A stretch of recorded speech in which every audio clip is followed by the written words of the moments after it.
जन्मदिन की बधाई लालू प्रसाद यादव को।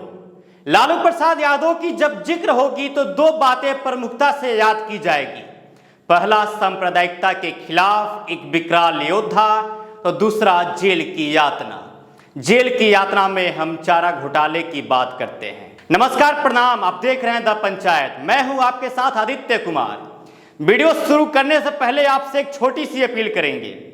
सबसे पहले आप चैनल पे जाइए और हमारे YouTube चैनल को मजबूत कीजिए, चैनल को सब्सक्राइब कीजिए, वीडियो को शेयर कीजिए, कमेंट्स कीजिए और लाइक्स कीजिए, और साथ ही साथ हमारे द पंचायत बिहार को फॉलो करते जाइए, क्योंकि हमें डिमोनेटाइज कर दिया गया है लगभग 3 से 6 महीना के लिए। तो आइए एक कहानी से शुरुआत करते हैं लालू प्रसाद यादव के बारे में। बचपन से कथा सुनते आ रहे हैं कि 1.25 लाख वर्ष पहले अमुक युग था। पिता भी बताते हैं कि वे भी बचपन से 1.25 लाख वर्ष ही सुनते आ रहे हैं। दादा भी बचपन से 1.25 लाख वर्ष सुनते आ रहे हैं। दादा बताते हैं कि उनके दादा भी बचपन से 1.25 लाख वर्ष सुनते आए थे। ऐसे ही ये 1.25 लाख वर्ष पिछले कई हजार वर्षों से 1.25 लाख ही है। ये कभी 50,000 वर्ष या 1 लाख वर्ष नहीं हुआ होगा। आगे आने वाला 1.25 लाख वर्षों में भी ये 1.25 लाख ही रहेगा। 1.25 मिलाकर 2.5 लाख वर्ष कभी नहीं होगा। इतिहास का पुनर्लेखन किया जा रहा है। पुनर्लेखन के तहत चारा घोटाले का उल्लेख कर दिया जाए तो 125 वर्ष बाद भी भक्त कहेंगे कि 1.25 लाख वर्ष पहले कलयुग में बिहार नामक प्रांत में जंगल राज था, जिसमें चारा घोटाला हुआ था। चलिए कहानी को आगे बढ़ाते हैं। प्राचीन काल में लालू यादव नाम की एक असुर था, जिसके कानों आंखों में लंबे लंबे बाल था। आवाज बड़ी डरावनी थी। आपने बाल देखे हैं, आवाज तो सुना ही होगा। जी, कानों में बड़े बड़े बाल और आवाज बड़ी डरावनी थी। बिहार नामक देश में उसका शासन था। उसके शासन में चारों तरफ प्रजा त्रस्त थी। आम जनता के हाथों इस राक्षस के द्वारा भोजन छीन लिए जाते थे। पूरा का पूरा जंगल राज था। देवता गण के अनेकों ब्रह्मास्त्र और ब्रह्मास्त्र इस राक्षस पर बेअसर रहता था।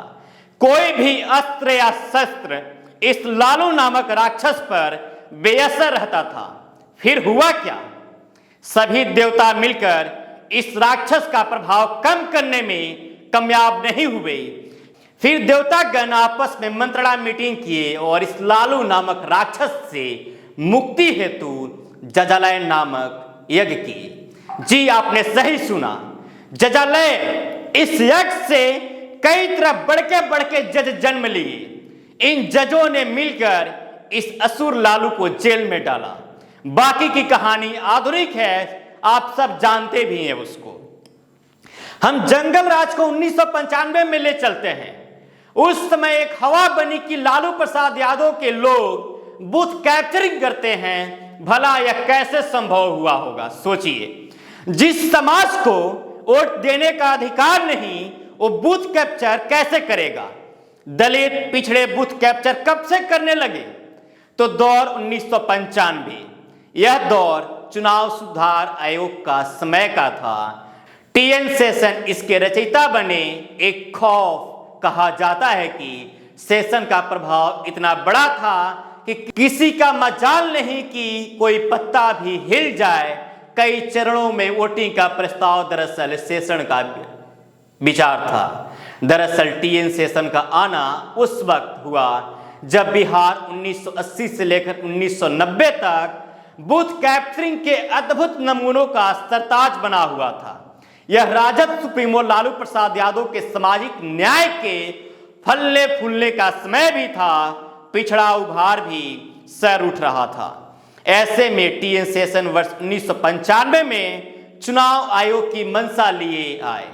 बूथ लूट रोकने के लिए सबसे पहले उन्होंने चुनाव को कई चरणों में कराने का निर्णय लिया। सुरक्षा के बंदोबस्त करने के लिए ऐसा किया गया।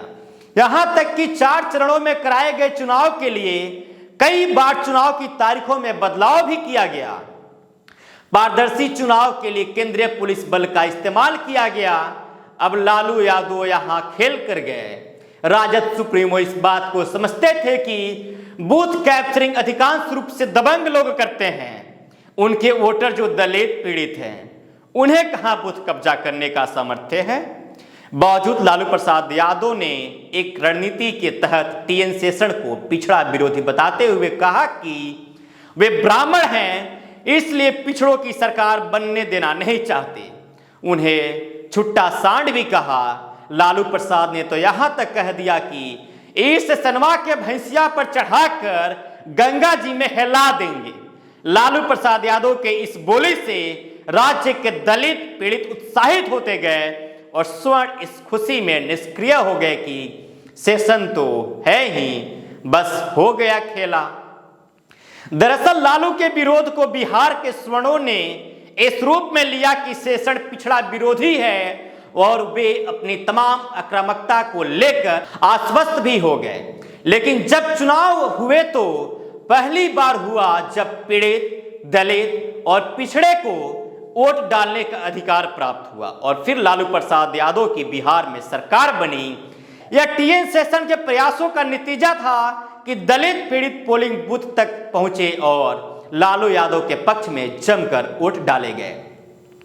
कई वरिष्ठ पत्रकार बताते हैं कि लालू प्रसाद यादव अखबार की सुर्खियां पढ़कर काफी खुश होते जब वे देखते कि अखबार की हेडिंग बदली हुई है। मसलन अमुक बूथ पर पहली बार हरिजनों ने डाले वोट या दलित मोहल्ले में आजादी के बाद पहली बार वोट पड़ा। बहरहाल शेषन की मुहिम चुनाव आचार संहिता को सख्ती से लागू करना था, परंतु उनकी इस सख्ती से लालू का सामाजिक न्याय मजबूत हुआ और यह चुनाव आजादी के बाद दलित और पिछड़ी जाति के सबसे अधिक विधायकों वाला चुनाव साबित हुआ और सरकार बनी। लालू यादव को सब चैनल वाले हरा हुआ मानते थे, लेकिन लालू यादव कहते थे कि मेरा जिन निकलना अभी बाकी है। असल में जिन कौन था? यही थे, दलित और अति पिछड़ा। आज समय बदला है। मैं राजनीति के लिए लालू से अलग बात नहीं करूंगा, लेकिन यह कहना गुरेज नहीं करूंगा कि फिलहाल कोई अन्य नहीं दिखता जो लालू यादव की जगह ले ले। चलिए, बहरहाल इस खबर में इतना ही। मेरा नाम आदित्य है, आप द पंचायत देख रहे थे और आपको ये वीडियो कैसा लगा आप हमें कमेंट्स करके बताइएगा और वीडियो को ज्यादा से ज्यादा शेयर कीजिएगा, चैनल पे कमेंट्स कीजिएगा और एक एक बार चैनल को आप मेंशन करते जाइएगा। यूट्यूब चैनल को सब्सक्राइब भी कर लीजिएगा। बहुत बहुत शुक्रिया।